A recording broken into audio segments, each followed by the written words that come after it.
todos los que nos escuchan. Pues hemos dividido por la limitante del tiempo únicamente en 2 intervenciones de los 3 que hemos colaborado y comenzará el maestro Luis Alonso. Adelante, maestro, por favor.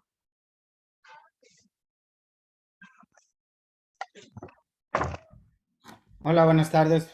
De primer momento, agradecerle la oportunidad de participar en este congreso a la comunidad de CIDE de Ecuador.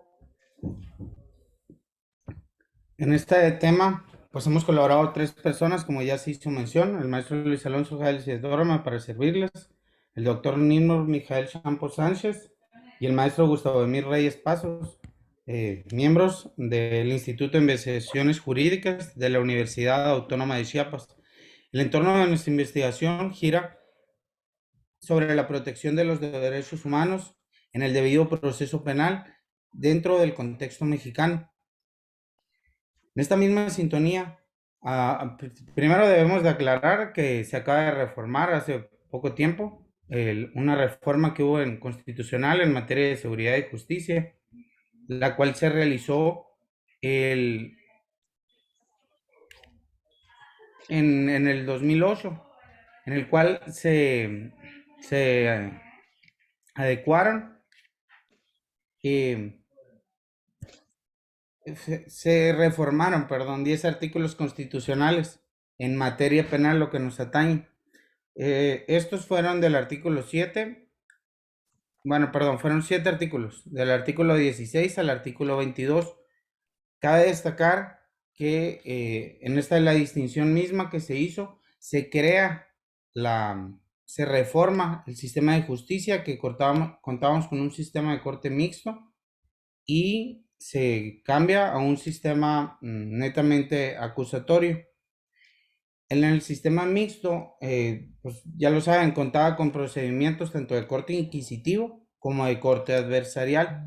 Algunos de los ejemplos es que contaba en el mixto con la averiguación previa, que era escrita y secreta por parte del órgano jurisdiccional, y la manera en que se acusaba, la presunción de un delito era de carácter público. En esta misma sintonía, los 3 ejes principales que se manejaron en esta reforma fue la implementación del sistema acusatorio y oral, la implementación de un sistema nacional de seguridad pública y un sistema de excepción. En materia de impartición de justicia, el sistema cambia de corte mixto al sistema acusatorio y oral, y esto se ve establecido en el primer párrafo del artículo 20, el cual reza que el proceso penal será acusatorio oral. Y también de la misma manera se implementa los principios que van a regir este sistema, que es la publicidad, la contradicción, la concentración, la continuidad e inmediación, que un poco más adelante los vamos a retomar. El debido proceso proveniente del derecho anglosajón es reconocido de primer momento como un principio general de derecho, tanto en la normativa internacional se le da ese estatus. También cuenta como un derecho fundamental de nuestra Carta Magna, la Constitución Política de los Estados Unidos, y además cuenta también con una garantía constitucional en cuanto al proceso penal, estas adecuaciones. El fin principal de consolidar estos límites en el actuar en el desarrollo legislativo es salvaguardar los derechos humanos del ciudadano ante la instancia jurídica correspondiente, en especial, claro, la en naturaleza procesal. Sin embargo, pueden incurrir en otros ambientes. También hay que aclarar, el debido proceso cuenta con diferentes locuciones: garantía de defensa en juicio, debido procedimiento de derecho, forma de proceso, garantía de audiencia, debido proceso formal, proceso debido, juicio justo, proceso justo. Estos antes mencionados un poco años atrás. En cuanto a la normatividad mexicana, lo vemos en el artículo 14 de la Constitución Política de los Estados Unidos Mexicanos, donde se deben cumplir las formalidades esenciales del procedimiento y conforme a esas mismas leyes expedidas con anterioridad del hecho. De la misma manera, viene establecido en el artículo 12 del Código Nacional de Procedimientos Penales. En esta misma sintonía es con el fin de proteger los derechos y las libertades. Ahora bien, a cambio del sistema mixto, se va a proteger tanto a la víctima como al imputado. Se van a proteger sus mismas garantías judiciales a través de las formalidades esenciales del proceso. La 10ª época también nos menciona en su tesis el derecho a proceso y su contenido. Esto versa sobre el artículo 14 de la Constitución Política de los Estados Mexicanos, de las formalidades que debe tener este debido proceso. Y dentro de las mismas garantías de ese debido proceso existe un núcleo duro que debe observarse inexcusablemente en todo procedimiento jurisdiccional. Y otra de las garantías son aplicables en los procesos que impliquen un ejercicio de potestad punitiva del Estado. En el anterior mencionado, el llamado núcleo duro hace referencia a las formalidades esenciales del procedimiento que van a garantizar esa adecuada y oportuna defensa previo al acto punitivo. Las formalidades que las manejan viene siendo de primer momento la notificación de inicio del procedimiento, la oportunidad de ofrecer y desahogar pruebas en que se finge la defensa. La tercera es la oportunidad de alegar. Y la cuarta es una resolución que dirima las cuestiones debatidas y cuya impugnación ha sido considerada por la primera sala. En este mismo tenor, el debido proceso, además de contar con los preceptos nacionales de la Constitución, la política y la Constitución Política de los Estados Unidos Mexicanos, la jurisprudencia, también cuenta con ese aval de un debido proceso internacional. El debido proceso internacional debe acudirse a este siempre que en el ámbito nacional no se haya desarrollado ampliamente lo necesario para un análisis de graves violaciones de los derechos humanos. Esto se va con el caso de miembros de la aldea Xichupac y comunidades vecinas del municipio de Rabinal versus Guatemala. Esto es decir, que cuando el proceso nacional no cumpla con las formalidades del debido proceso, tienen otra instancia para acudir también en el debido proceso internacional para que se hagan valer sus derechos y libertades fundamentales dentro del proceso. En el recurso de apelación también hay otra manera. Cuando por las violaciones graves al debido proceso existe este recurso de apelación cuando se violen o se vean violentados los derechos en el debido proceso. Esto para que se tome una segunda instancia, la valoración de esa primera instancia en las cuestiones de la vulneración de los derechos. También nos menciona que hay en el debido proceso, existen dos variantes, el debido proceso sustantivo y el debido proceso sustantivo y subjetivo. En lo que corresponde al debido proceso sustantivo, se puede señalar la protección que poseen los ciudadanos sobre las leyes contrarias a los derechos humanos y así obtener sentencias válidas y razonables, es decir, leyes contrarias que vayan y atentas con los derechos y las libertades del ciudadano.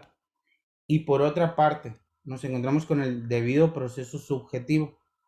Es la que señala la protección de los ciudadanos en lo que corresponde a las garantías procesales, asegurando que no se lesionen, violan o exista una disminución antijurídica de los derechos humanos, asegurando que los actos judiciales dentro del proceso sean acordes a los del debido proceso. Esto como por ejemplo está la cadena custodia dentro del proceso. Y aquí en cuanto vamos a ver sobre algunas cuestiones de los principios del debido proceso, los derechos del debido proceso y algunas limitantes que se han encontrado dentro del estudio. Que la participación la va a tomar mi colega, el doctor Nimrod Mijael Campos Sánchez.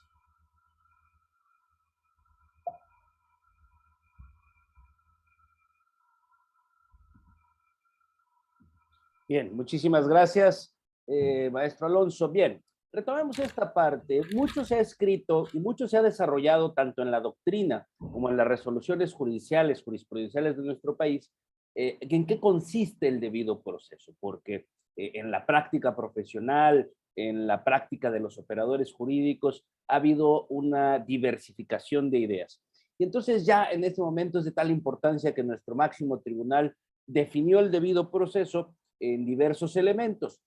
Lo primero que hay que destacar es que hay dos núcleos o dos divisiones del debido proceso. Un núcleo esencial, un núcleo duro, que es aplicable a cualquier procedimiento. No importa la naturaleza jurídica, si es de carácter civil, si es de carácter mercantil, si es de carácter laboral o inclusive penal. Y son los elementos que medianamente comentó mi antecesor, que es la notificación del inicio del procedimiento, la oportunidad de ofrecer y deshogar las pruebas en que se finque la defensa, la oportunidad de alegar y una resolución que dirima el fondo del asunto y basándose en todo el contenido y el desarrollo que hicieron las partes. Esto es aplicable a cualquier procedimiento. Además de esto, que será la siguiente diapositiva, hay un núcleo que se aplica a todos los órdenes jurídicos que asociamos con el jus puniendi, donde el Estado ejerce su jus puniendi, que es el derecho a castigar. En estas materias, principalmente y más destacable la de carácter penal, pero podemos asociarlos también a las de carácter administrativo sancionador, a las de carácter fiscal, ¿no? O también cuando se hacen procedimientos para expulsar a extranjeros del país. ¿Por qué es tan importante y va más allá de los elementos que vimos en la diapositiva anterior del debido proceso? En las anteriores, por ejemplo, en carácter civil, por lo menos en México, un demandante puede firmar sus promociones por escrito por su propio derecho. Legalmente no es exigible un abogado que lo acompañe, es lo más recomendable, evidentemente. En cambio, en el proceso penal, pues exigimos ya, ¿no?, que sea asesorado legalmente por un experto en derecho, por alguien que tenga la acreditación, por alguien que tenga una cédula profesional o una patente, dependiendo del país en que nos vean, se le designa de diferentes maneras, pero esa es una obligación ya. ¿Y por qué se aumenta la protección o por qué se aumenta la exigencia para la protección? En el proceso penal, como mejor ejemplo del jus puniendi, pues sabemos que es una respuesta violenta, legalizada, pero es violenta, y esa respuesta violenta del Estado a un acto criminal, pues al final del día es en el área del derecho que más influye, que más se intromete en la esfera jurídica del gobernado, y por eso requiere de mayor protección. Si recordamos históricamente, para nadie será un secreto que en diversos estados de carácter absolutista, monárquicos o en donde se ha concentrado el poder, pues el Estado ejercía un poder tal que eliminaba o que no contemplaba estos derechos de las personas imputadas. Entonces, por eso se fortalece, son mucho más específicos este derecho, estos reglas del debido proceso que en los anteriores. En los anteriores lo podemos englobar en una frase, es el derecho de ser oído y vencido en juicio, pero en las características del debido proceso del derecho penal o en el proceso penal son mucho más fortalecidas. El derecho a ser informado de la acusación, quién lo acusa y de qué lo acusa. Este principio del derecho de defensa adecuado implica que yo deba tener la información necesaria para poder a empezar a ejercitar mi defensa. Para poder respetarme ese derecho de defensa, pues tengo que tener la información adecuada. Tengo que tener acceso a los registros de la investigación, a la carpeta de investigación, o según sea el nombre, en las distintas regiones que nos... El no haber dilaciones indebidas, ¿sí? Si bien puede haber momentos en que la propia ley pueda establecer que pueda haber un lapso de tiempo entre un acto procesal y otro, pero más allá de esos marcos establecidos por la ley, no puede haber una dilación. Recordemos, por ejemplo, uno de los más importantes es que al momento de una detención en flagrancia o al ejecutar una orden de aprehensión por parte de la policía, pues estas autoridades tienen que ponerlo de inmediata disposición a la autoridad más cercana, en el caso de la Fiscalía o Ministerio Público, en el caso mexicano, y que ésta a su vez, de la manera más pronta y rápida, tiene que ponerlo a disposición del juez para que comience a protegerse sus derechos, a pesar de ser señalado por la comisión de un delito y a pesar de haber sido detenido en flagrancia, pues le importa también al debido proceso y le importa también a las garantías constitucionales que comience a vigilarse desde una perspectiva judicial, lo que denominamos en el control judicial. El derecho a utilizar los medios de prueba pertinentes para su defensa, eso incluye los que haya recopilado el Ministerio Público o Fiscalía, dependiendo en qué país, pero además que él mismo, la misma defensa pueda, ¿sí?, recopilar sus medios de defensa y en su momento ofrecerlos y desahogarlos. El derecho a no declarar contra sí mismo y a no confesarse culpable, el derecho de la no autoincriminación. Recordemos también que históricamente, y para nadie es un secreto, que en diversos momentos históricos, en diversos países, pues se utilizaba como la prueba reina, era la confesional, pero esa confesión era obtenida mediante tratos que podrían ser clasificados como tortura o la incomunicación. Y entonces por eso hemos establecido límites, ¿sí?, a esta actividad del Estado y sobre todo evitando que se le pueda extraer una confesión. Y bueno, uno de los principios que engloba el debido proceso es el derecho a la presunción de inocencia. La presunción de inocencia la podemos desenvolver en múltiples manifestaciones, en diversos momentos procesales, pero quedémonos con la acepción general, la que nadie puede ser considerado culpable hasta que no recaiga una sentencia. Eso no implica que no haya limitantes a las libertades de los gobernados cuando son imputados, y para eso existen las medidas cautelares. ¿Qué es lo que contempla el debido proceso para esas limitantes a las medidas cautelares? Pues evidentemente el principio de legalidad genérico, que es obviamente la fundamentación y motivación respecto de una orden jurisdiccional. La siguiente, por favor.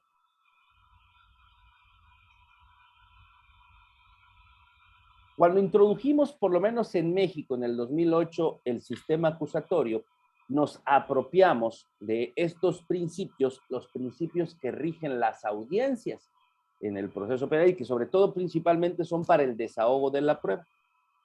Muchos de los principios, si no es que todos, me atrevería a decir, estos principios del debido proceso ya estaban contenidos en nuestra legislación, ¿no? El de la defensa adecuada, el de no autoincriminación, el non bis in idem, pero por el formato y la estructura que teníamos en el proceso penal mixto de corte inquisitivo en México, era muy difícil hacerlos garantizar, o era bastante complicado que pudieran garantizarse de manera inmediata ante una resolución judicial por escrito que se dictaba como el auto de formal prisión en aquel entonces en el proceso penal mexicano, pues había que realizar ciertos recursos y nos daba la herramienta el derecho mexicano, pero desgraciadamente llevaban un tiempo. Ya en las ponencias anteriores se ha hablado de un tema, por ejemplo, de esa congestión judicial, de ese retraso por las cargas de trabajo, y al final del día, aunque se resolviera a favor del gobernado y se le diera el amparo y protección, en nuestro caso de la justicia federal, pues ya era tardío porque ya había un cambio de situación jurídica.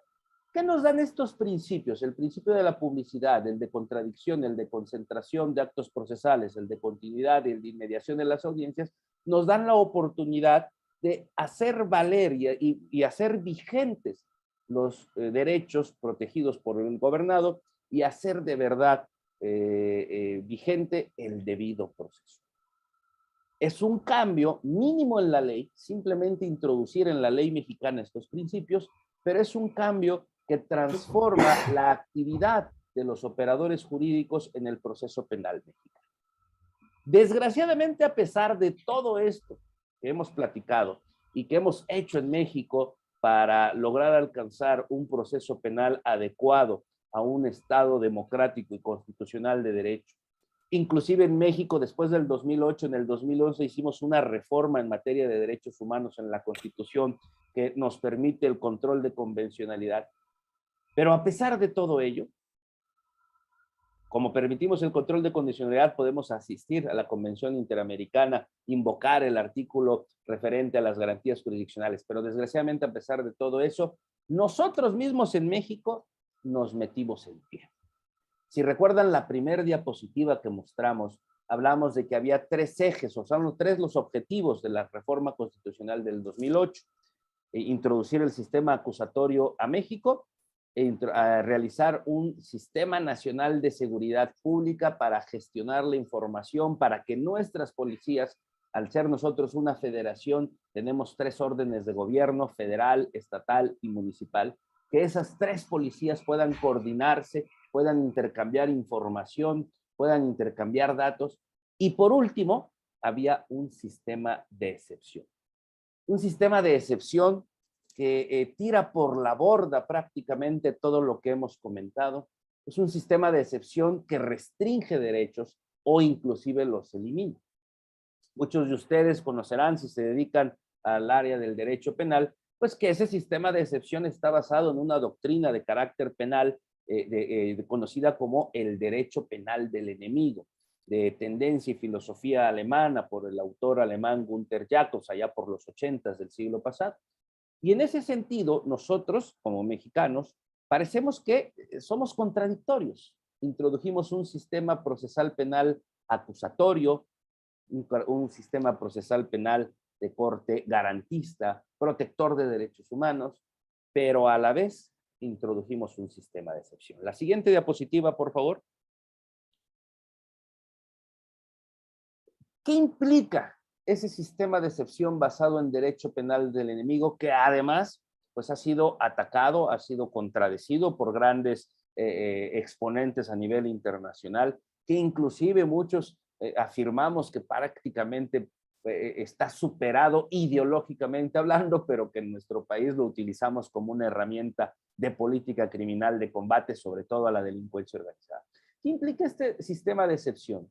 Por lo menos en México, que ciertos actos de investigación que realizara el Ministerio Público y que en la normalidad tendría que ser con control judicial, son actos de privación o de molestia, pues que se le permite al Ministerio Público realizar esos actos de investigación sin necesidad de un control judicial. Les pongo un ejemplo muy sencillo. En temas de delincuencia organizada por lavado de dinero, atendiendo a ciertas recomendaciones, por ejemplo, del grupo Gafi, se le permite ahora al Ministerio Público o Fiscal Mexicano que pueda solicitar datos a la Comisión Nacional Bancaria y de Valores, a las instituciones del sistema financiero, sin requerir una autorización jurisdiccional. Y esto siempre y cuando la investigación la justifique el Ministerio Público, que es en temas de lavado de dinero asociados con delincuencia organizada. Entonces, ese es un ejemplo claro de cómo el debido proceso queda trunco, el debido proceso queda olvidado, lo dejamos tras bambalinas. Quiero yo entender que priorizando la eficacia de la investigación por la gravedad de los temas. Segundo elemento, duplicidad en plazos de investigación. Los plazos de investigación están establecidos, sobre todo cuando es una detención en flagrancia con detenido, pues en caso de delincuencia organizada, derecho penal del enemigo, se duplican estos plazos para el Ministerio Público. Eso, al final del día, si pensábamos que debería haber un tiempo prudente para un proceso, pues todo esto se va duplicando en los casos de delincuencia organizada. Otro elemento, y que literal es una salvajada o nos parece una salvajada, es la completa incomunicación de la persona imputada durante el proceso con cualquier familiar, con cualquier contacto con otras personas, pensando que con eso se limita el que puedan seguir siendo parte de esa organización criminal.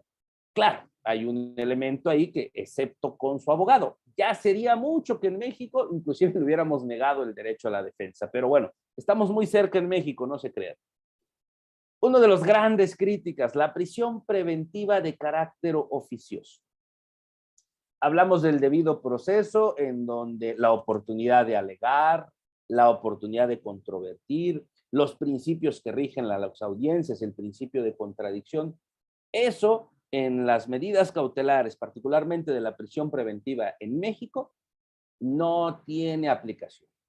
En caso de delincuencia organizada, si se me vincula a proceso por delincuencia organizada, oficiosamente el juez de garantías, el juez de control que llamamos en México, dicta la prisión preventiva de carácter oficioso.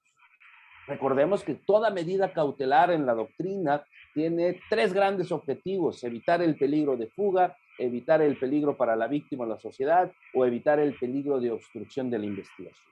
Y para dictar una medida de prisión preventiva como medida cautelar, pues hay un debate entre las partes, entre el Ministerio Público y la defensa, el cual es escuchado por los jueces y toman una decisión en base a sus argumentos. No, aquí simplemente el Ministerio Público presentó e imputó una conducta por delincuencia organizada y otro catálogo de delitos que ahorita si quieren les comentaré. Pues por esa simple razón hay una prisión preventiva oficiosa. Otro elemento del derecho penal del enemigo que restringe el debido proceso, que anula el debido proceso, son pues lugares especiales para la prisión preventiva, lugares de máxima seguridad. Esto conlleva pues limitantes y restricciones a la dignidad al estar siendo procesado.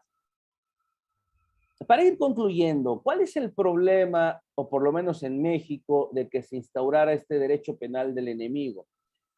Tiene fines para mí, o para nosotros que elaboramos la ponencia y la investigación, tiene fines meramente electoreros, ¿sí?